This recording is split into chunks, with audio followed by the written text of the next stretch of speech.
settlers put down roots. They claimed the spot. That's the older son. They like things to be ordered and structured.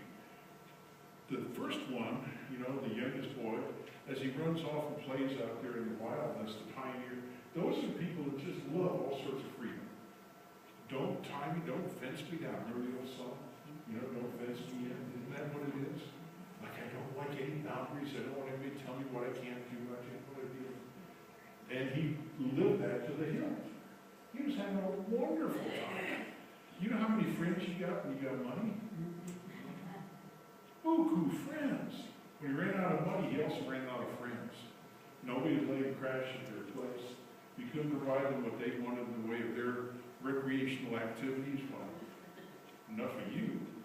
And pretty soon he found himself in the lowest spot he could be as a Jew. He found himself taking care of pigs. Here he is, a chosen with the unclean.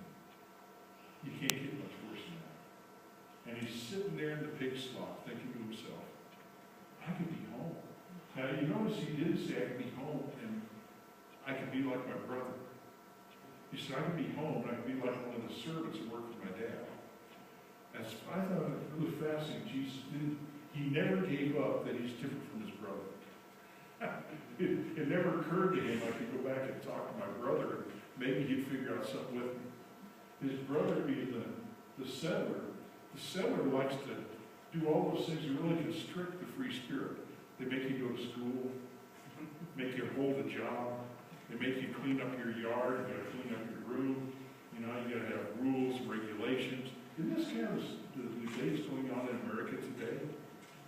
You want to have more settlers, everything's structured, organized, and rules and boundaries. You want to have more, the free spirits, the kind of find the frontier. Well, interestingly, God said neither one of them had it right. Both of them lost track of the Father's love for them and the Father's purpose for their life. God's purpose for us has always been to be in relationship with Him. He's always reached out to us and called to us. So this story is about the kind of basic traits of the human family. To be out there exploring or to be here and settling down. Either way it is, and you're going to be in one of those two categories probably most of the time in your life. God has reached out to you. God has come for you. God has extended His love to you. And so the Father hears about His Son, hears about the terrible conditions, starts looking out for Him, looking towards the horizon, waiting for the Son to come back. And the Son, as he's straggling back, and I love on the cover. This is Frank Wesley. I've shown it before, but he's an artist in India, and the prodigal son, the father hugging his son. And I love the way the son is just about collapsed. He's lost the ability to hold himself up. He couldn't even get through the whole sentence, and the father grabbed him. I love that story because you think of, what finally brought him back to God, back was really, he hit rock bottom. Or maybe he hit a little bit below rock bottom. He ran out of his own resources. Finally had to say, I can't do it myself. I can't take care of myself. I can't fix it myself. I think I need to go home. Well, people say that with God. You ever been kind of like walking along thinking, why is there no God? I wish God were here. And God's like your shadow. He's just right there. But if you're looking this way, you never see Him.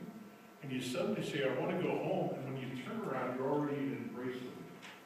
He's just hugging you that quickly. That's how close Christ is in somebody's life. He is right there with them. He's waiting for them. He's already provided everything for them. They just need to turn around and be embraced. And that's what happened to the Son. He came home, the Father embraced Him. The anger of the entire village that literally could dispossess this boy, cast him out of the village. He would no longer be spoken about at all. He'd be considered to be dead to everybody in that village. The Father grabbed the boy and hugged him and embraced him with all of his benefits before the village could ever exact any penalty on it. Literally, salvation happened because the Father brought it to the Son. When he goes to the older boy, I love the passage. It doesn't finish. It doesn't say the older son went, okay, I'll come in and have fun with you. Because I think almost everybody hearing him They were having a hard time with the riffraff, the young boy that Jesus seemed to draw him to himself. And I think I fit that category better. So I like that part of the story the most. But the older son, I did everything right. I've always done what you asked. I've always been in church. I've always tithed. I've always held my tongue just right when I was doing this and that. You know, you got the rituals down. What more do you want, Dad? And Dad said, I want you, son. I don't want rules. I don't want right behavior. That follows after. I want you. I want a relationship with you. Did he accept it?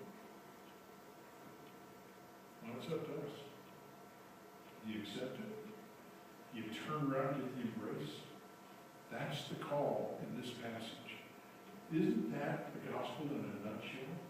Isn't that the wholeness of what it's about? God loves us so much. He gave us his only son that we might experience life eternal. That's a gift. When the choir sang a few minutes ago, I love the song that we come expecting Jesus. We meet him in this place. We meet him in word, we meet him in song, we meet him in manifestation. You place your faith in Christ as your Lord and Savior, this is your meal. We bring it to share it with you. On the night that Jesus was arrested, he took bread. He gave thanks to God, he blessed it, he broke it. He said, this is my body which is broken for you. Do this in remembrance of me. And the same way after supper, he took the cup. He said, this cup is a new covenant. It is sealed in my blood. Whenever you drink it, do this in remembrance of me. For as often as you eat this bread, and drink this cup, you proclaim the death of the Lord until he comes. Brings the gifts of God, the people of God. Ask our servers to come forward.